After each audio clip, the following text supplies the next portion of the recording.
ওনার মেয়ে বুঝতে পারলেন? হ্যাঁ, কে আপনি মেয়ে হন? দেখে নেবেন কি হয়েছিল মায়ের সাথে, আপনি তো পাশেই বসেছিলেন। ঠিক আছে, বলুন জয় শিবধাম।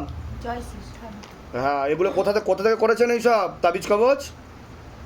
এইটা তো আমার ওইখান দিয়ে মৌলালি দিয়ে। মৌলালি থেকে কত টাকা খরচা পড়েছে এসবের পিছনে? আর এটা মামাকে চেনাশোনা আছে। আচ্ছা, তো এইসব করে কত টাকা খরচা পড়েছে এগুলো? আমি পয়সা খরচা করিনি, মামা দিয়েছে। মামা দিয়েছে। আচ্ছা, টাকা পয়সার জন্য এখানে জোর করেনি তো শিবধাম? না, এরকম এর আগে হয়েছে যেটা এখানে হলো? এরকম উল্টো পড়ে গেছিলেন এরকম হয়েছে কোনোদিনও? হয়নি, এই প্রথম হলো, তাই তো? আবার বলুন জয় শিবধাম। আমি কখন পড়ে গেলাম? পড়েননি আপনি, বলুন জয় শিবধাম। জয় শ্রীরাম। হ্যাঁ, বলে দিচ্ছে কী করতে হবে, ধাম থেকে কৃপা হবে। আর আপনার ডিভোর্সও করিয়ে দিয়েছে প্রেতে। ঠিক আছে, আপনার প্রেতে ডিভোর্সও করিয়ে দিয়েছে, আর আপনাকে তন্ত্রক্রিয়া করা ছিল, কেটে দিয়েছে। স্বামী থাকে না তো আপনার সাথে? না, আমার স্বামী আর আপনি অন্য কোনো পুরুষের সাথেও এখন যুক্ত হয়েছেন, সম্পর্ক আছে, তাই তো? আর সেও কিন্তু ছেড়ে দেবে বাধা না কাটালে। ঠিক আছে, তাকেও ক্ষতি করা আছে একটা বিবাহিত মহিলার সাথে। ঠিক আছে, সে যুক্ত আছে, সে বিবাহিত তো? ওর তো বিবাহিত।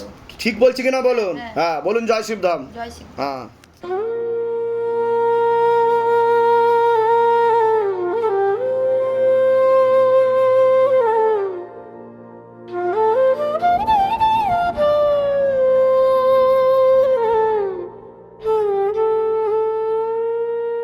হে শিবধাম প্রভু, হে